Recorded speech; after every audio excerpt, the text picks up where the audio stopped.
అర్హత కలిగిన పెన్షన్లందరికీ higher pension అమలు చేయాలని Telangana all pensioners and retired pensions association convener M Janardhan Reddy demand చేశారు. ఎంప్లాయీస్ ప్రావిడెంట్ ఫండ్ స్కీమ్ కింద పెన్షన్ 900 రూపాయలు పెంచి కరువు భత్యం ఇవ్వాలని అన్నారు. దీర్ఘకాలికంగా అపరిష్కృతంగా ఉన్న పెన్షనర్ల సమస్యలను పరిష్కరించాలని డిమాండ్ చేస్తూ సోమవారం బర్కత్పూర్లోని ఈపీఎఫ్ కార్యాలయం వద్ద పెన్షనర్లు ధర్నా నిర్వహించారు. ఈ సందర్భంగా ఆయన మాట్లాడుతూ పెన్షనర్లకు వారి జీవిత భాగస్వామికి ఉచిత వైద్య సౌకర్యాలు అందించాలన్నారు. నిత్యావసర వస్తువులు సరసమైన ధరలకు అందించాలని కోరారు. పెన్షన్ నిధుల ప్రైవేటీకరణ ఆపాలని, పెన్షనర్ జీవిత భాగస్వామి అంత్యక్రియలకు 5,000 రూపాయలు చెల్లించాలని డిమాండ్ చేశారు. పెన్షనర్లకు వారి జీవిత భాగస్వాములకు రైలు, బస్సు ప్రయాణ రాయితీలు కల్పించాలని అన్నారు. కార్యక్రమంలో ఎంఎన్ రెడ్డి, పి కృష్ణమూర్తి, నరహరి, నరసింగరావు, అరుణ తదితరులు పాల్గొన్నారు. ఈ స్వర్ణ విజయం ద్వారా యువత చదువుతో పాటు క్రీడల్లో కూడా ముందుకు రావాలని, క్రీడలను కెరీర్ గా భావించి నిరంతరం సాధన చేయాలని పలువురు క్రీడామణులు అభిప్రాయపడుతున్నారు.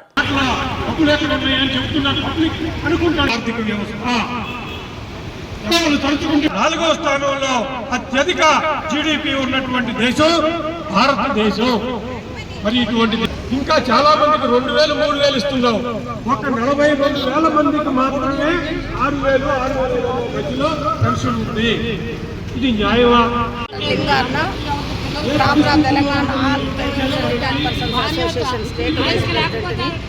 ఈరోజు మేము బర్కత్పురా దగ్గర all India coordination committee of EPF pensioners పిలుపు మేరకు, జాతీయ స్థాయిలో సంఘం పిలుపు మేరకు 9, 10, 11 మేము అన్ని కార్యాలయాల ముందు, కలెక్టరేట్ల ముందు ధర్నా చేయాలి అని చెప్పేసి నిర్ణయించాము.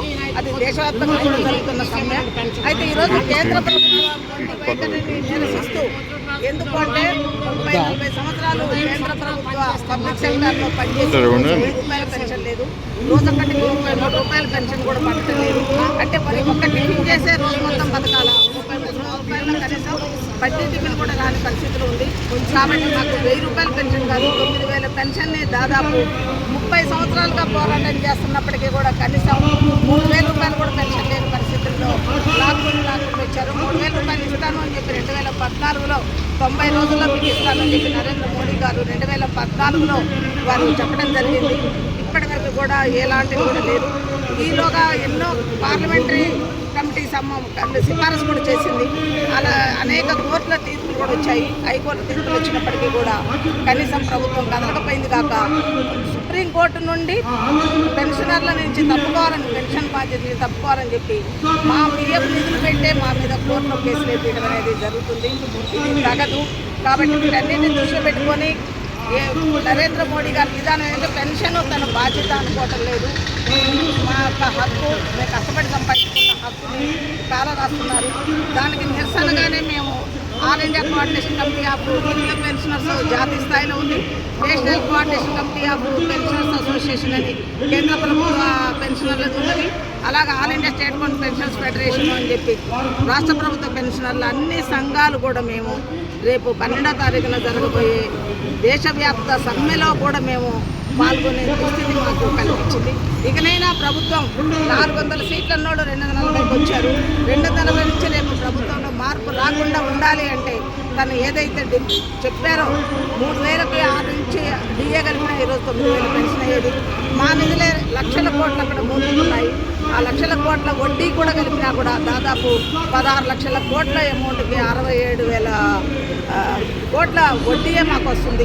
ఆ వడ్డీ కనీసం మాకు పెన్షన్ రూపంలో ఇచ్చినా కూడా ప్రభుత్వానికి ఉండదు.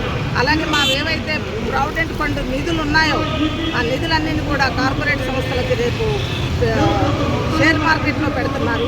వాటికి మాకు ప్రభుత్వం భద్రత కల్పించాలి. ఎందుకంటే షేర్ మార్కెట్లో పెట్టినవి కానీ, కార్పొరేట్లో పెట్టిన వారు కానీ వారు ఏమో బ్యాంకులకి ఎగ్గొట్టిపోతున్నారు. అలాగే ప్రభుత్వం వాటికి లెటాప్ చేస్తూ పోతుంది.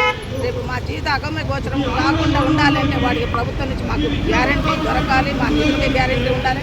మా పెన్షన్ ఉండేది, మాకు రైల్వే రాయితీ కూడా కావాలి. కనీసం పుణ్యక్షేత్రాలు ఇంట్లో ఉంటే బతకలేని పరిస్థితి, ఆకలి కేకలం పెట్టే పరిస్థితిలో బయట కనీసం మేము రైల్వే ప్రయాణాలు చేయాలంటే రైల్వే రాయితీ కల్పించాలని, కనీసం రేషన్ షాపుల ద్వారా నిత్యావసర వస్తువుల ధరలు ధరలు ఇవ్వాలని చెప్పి అవి నిత్యావసర వస్తువుల్ని కనీస ధరలకు ఇవ్వాలని చెప్పేసి కోరుకుంటున్నాము.